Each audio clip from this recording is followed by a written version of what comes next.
Hello everyone, my name is Evie Lupine. Welcome back to my channel, and today I have another video for you all. Before we get into today's subject, I'd first just like to recognize that yes, my hair is different, the background is different, the lighting is different, things are different. As I am filming this, I have just started to get settled into moving in with Mr. Tex, and I am trying to find a good spot in the house to film, so the background will probably keep changing periodically. We'll see how that goes, and I just wanted to recognize that because I figured people would probably have some questions if I didn't say anything. But for today's topic, what I'd like to discuss is submissives being seen as doormats and being a doormat being seen as fundamental to submission. And I'm motivated to talk about this because for whatever reason, in the last couple of weeks, I have received a much higher number of comments, and I've seen a much higher number of things on places like Fetlife where people are experiencing folks in their community or online thinking that because they identify as submissive, or even just because they're female, that means that they are going to just automatically submit to another person, that they are going to listen to whatever they say, that they don't have any of their own needs, or they're being told that they shouldn't have limits, or that seeking their own information is wrong, or that they should just trust the person. And I have a lot of issues with this, so we are going to talk about that today. And before we get into the subject too deeply, I first just want to address and acknowledge that there are people who are submissive, slaves, S-types of some kind, who get the enjoyment of submission from basically being like kind of raw clay. And the dominant, the master, whoever, can take that and mold that into whatever their vision is. They are trained to enjoy certain things, and the enjoyment is about kind of having their own will completely subsumed, and they're being trained and molded into whatever the dominant wants them to be. I would consider that a pretty advanced form of BDSM. It's not something I would necessarily recommend to brand new people because it is dangerous to navigate that, and I think before you can really fully give yourself up like that, you should really know yourself really, really well. And when you're first getting started in the BDSM scene, you're probably not there yet. So I just want to acknowledge that those people exist and it's valid, and those relationships, you know, for the most part are fine and are totally up to the individuals involved in them. For whatever reason, there tends to be this pervasive notion online that people have that being submissive means that you will be submissive to anyone, and that being a submissive means that you should just do whatever anybody orders you to do. And for me, that is completely 100% not the case. And I'd like to talk about why in this video and where I think this idea comes from, because I do like examining these things. And I think there are sort of two main reasons why I can think of why this mindset would happen. And this goes both for people who are saying they're dominant, imposing this on submissives, and why submissives might believe this about themselves.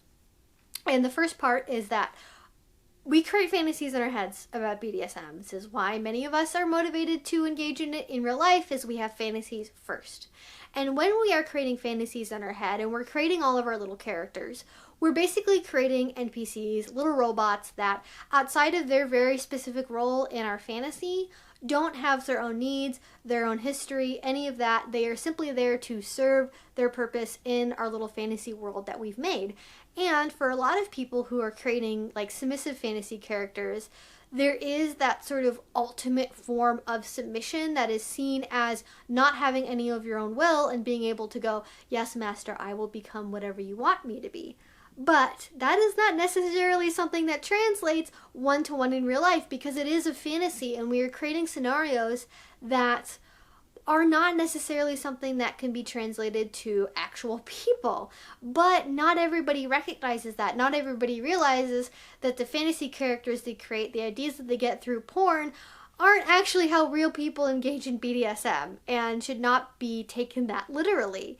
And so you have people who are going into people's inboxes on Fetlife saying, slave, bow down to my will. And maybe it's part of wanting to engage in an acknowledged roleplay fantasy scenario with another person. But even on that point, you know, you still gotta have a conversation with somebody before you start the roleplay.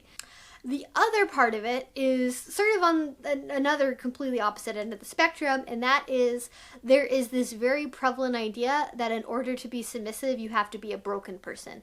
The only people who are interested in BDSM are people who have messed up home lives, people who have experienced abuse, people who have chronic mental illness, people who have extraordinarily low self-esteem and don't believe that they're worth anything. And there are people who are in the community who live the BDSM lifestyle who do experience these things, that have that as part of their story.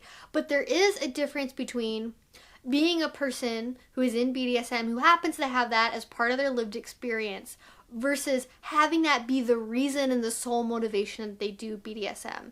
There is a difference between somebody who engages in BDSM practices because they believe they are worthless and the only thing they deserve in life is suffering, versus somebody who engages in BDSM and happens to also struggle with depression. BDSM can be therapeutic, it can be a helpful tool, but it is not therapy. And there is a mistake, I think, that has been presented even in good media and things like The Secretary, where the people who engage in BDSM are broken first, and the reason why they find BDSM, the reason why they do it is because of their brokenness. And a really, really big part of this on the submissive side is not having any sense of self-worth, not having any sense of self, and being basically a blank slate who needs somebody else to tell them what they are and to tell them what they should be.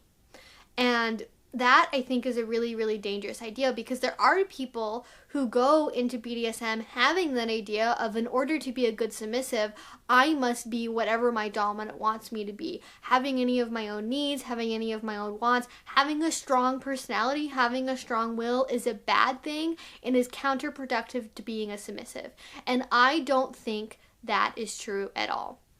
Because submissives, for the most part, are not people who go into BDSM without any idea of what they want. Most people who engage in BDSM don't go, oh, well, I guess this BDSM thing is good for me because I don't know what I want and I need somebody to tell me how I should be. Most people start engaging in BDSM as a submissive because they have their own wants, desires, fantasies, etc., that they want to be able to act out. Most people are submissive, go into it thinking, oh, I'm curious about being a little, I'm curious about spanking, I know that I have a fetish for latex, I know that I'm really interested in experiencing bondage, whatever it happens to be. And it's not wrong to have those wants and those desires. Having something independent of your dominant that you want to experience does not mean that you are a bad submissive, or that that's not really who you are, or that it needs to be trained out of you. No.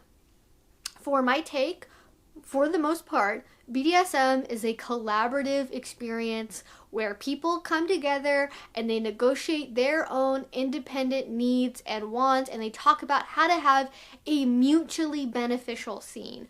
Not just one party going in and saying, whatever you want to do to me, master. Because actually, for most people, that's a giant red flag. Because people usually, if they are in a state where they can engage in BDSM in a healthy way, where they're not damaging themselves, have some kind of ideas about limits, boundaries, things that they don't want to engage in, and things that interest them the most. Now, there is something to be said, especially in higher level power exchange relationships, where a submissive is trained to do maybe things that they don't necessarily have an independent desire for. I do believe in the concept of suffering as a consensual thing in a BDSM relationship, and there are also things like C&C, consensual non-consent arrangements and practices, and all of those are totally fine, but all of those things have to start out with, at the beginning, the submissive having some kind of desire for that in their relationship. They are independently okay. They want a C&C relationship. They want a relationship where they can suffer for their dominant. They want a relationship where they can be trained to do things that they are not necessarily independently motivated to do. And it all goes back to that fundamental level of desire that the submissive has in themselves to want those things. They are not being told to want it. They are not being coerced into wanting it. There is still that fundamental, on the very, very inside, this is something that I want for my relationship because that's the kind of relationship that I want. As well, I think this goes beyond just expectations about how submissives will act in the scene or act in a relationship.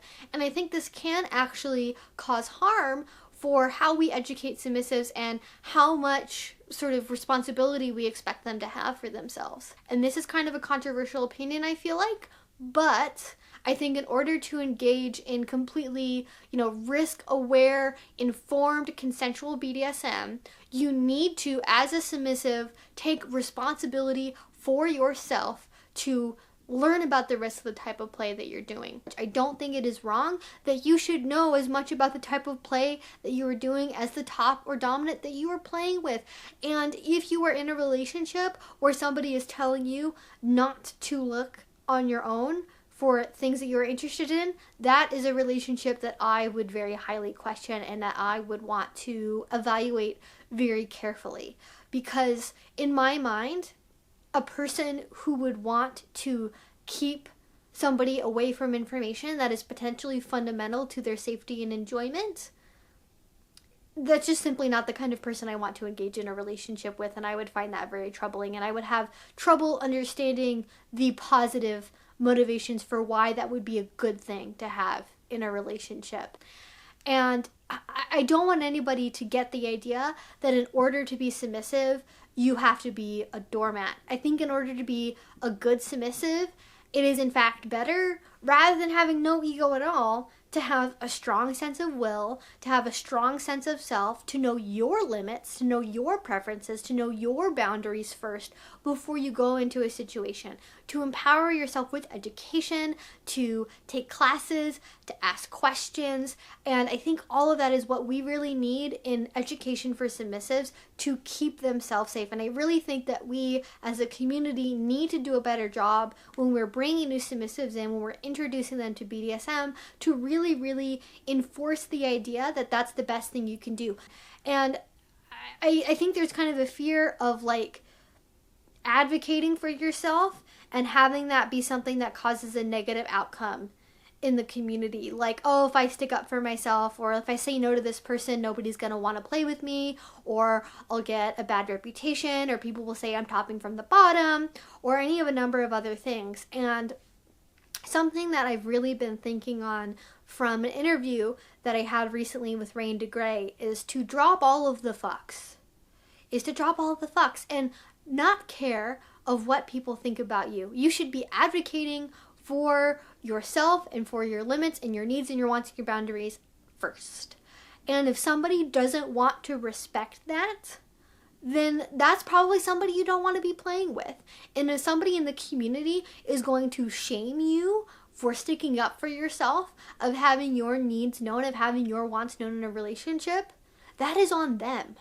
That is on them for having that, frankly, in my mind, misconstrued idea about what submission should look like. And I would not want to be in a community where we shamed people for speaking up for themselves, where we shame people for expressing what their wants are.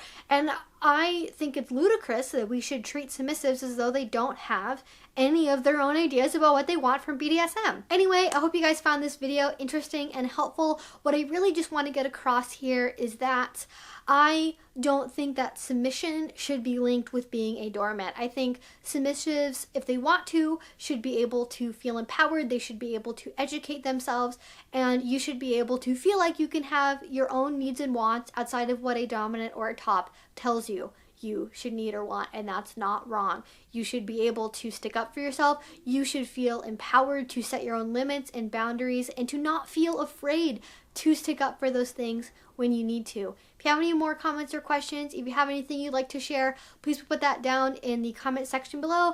If you like this video and you haven't already, please do subscribe. I make videos twice a week.